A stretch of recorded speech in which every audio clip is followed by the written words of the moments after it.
السلام عليكم.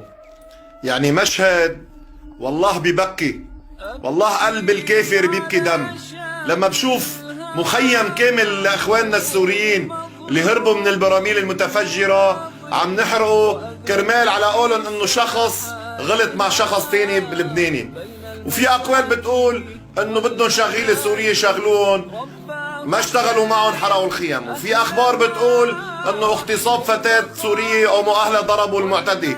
بغض النظر كلها اقاويل هيدي، يعني منتظر التحقيق. اليوم لما بنقول انه السوريين معهم سلاح ولك بالله ما في عم يحمل سكينه، الاجهزه الامنيه ضابطه الموضوع، ما في اي قطعه سلاح بالمخيمات، بقى بلا كذب ودجل.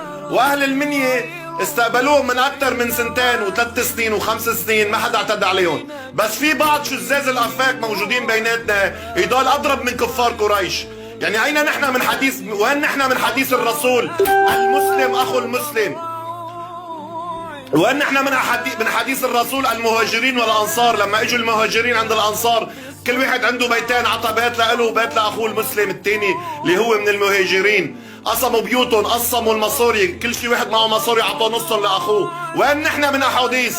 ولكن نحكي بثوره، ولك بحياتنا نحصر مع الطغمة الفاسدة، هذا فلسطيني، هذا سوري، هذا لبناني، هذا عراقي، ولك نحن اخوة اذا ما بالاسلام اخوة بالبشرية، ولك اقسم بالله شي ببكي دم. يا رب لا تؤاخذنا بما فعل السفهاء منا، والله كل واحد اعتدى على واحد سوري، ان كان طفل ولا ان كان مرة ولا ان كان رجال ولا ان كان شاب بريء، هذا خارج من ملة الاسلام ومن ملة المسيح. يا عيب الشوم عليكم.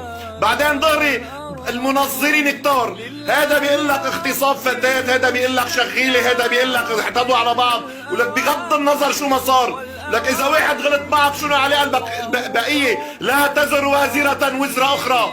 وبعدين ضهري سلاح والمخيمات فيها سلاح، لك انتم ما شاطرين الا بالتنظير. لكن يا اخواتنا الفلسطينيين قديش ظلمناهم، بتفوت على المخيم الكلاب ما فيها تعيش بالمخيم، مع احترامي لكل واحد، كل صرمية طفل فلسطيني بتنحط على الراس، وكل صرمية طفل سوري بتنحط على الراس.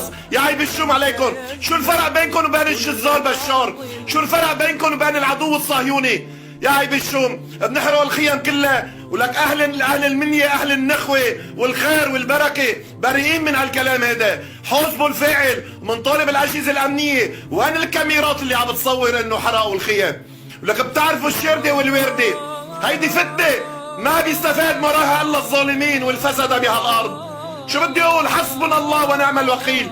فاتحين بيوتنا بطرابلس وبعكار، اتواصلوا معنا، اي حدا ما عنده بيت يتواصل معنا، بنحطكم بقلب بيوتنا بالفعل مش بالحكي. انتوا اخواتنا، دمنا وقلبنا لالكم. نحن اخوة بالدين واخوة بالعيشة، من عاشر لكم 40 يوم صار منهم وفيهم. حسبنا الله. اللهم عنا مظلومين فانتصر.